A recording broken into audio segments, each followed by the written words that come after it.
বদ নজর এবং রোগ ব্যাধি থেকে হেফাজতের দোয়া, যে দোয়াটা পরে আল্লাহর হাবিব বিশ্বনবী সাল্লাল্লাহু আলাইহি ওয়াসাল্লাম হাসান আর হুসাইনকে জারফুক করতেন।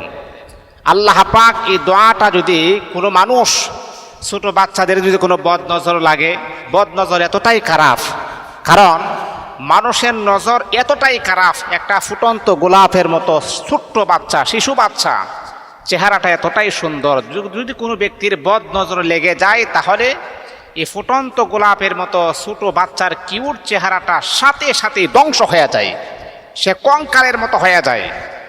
এই জন্যে মানুষের বদ নজর হচ্ছে সত্য।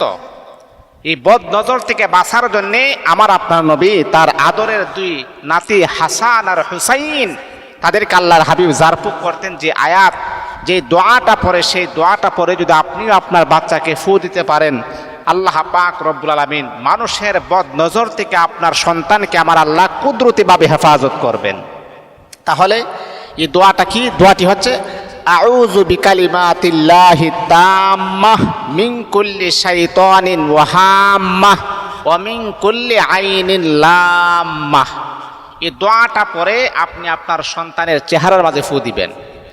আমি আবারও দোয়াটা বলছি, আউযু বিকালিমাতিল্লাহি তাম্মাহ মিন কুল্লি শাইতানিন ওয়া হাম্মাহ ওয়া মিন কুল্লি আইনিন লাম্মাহ।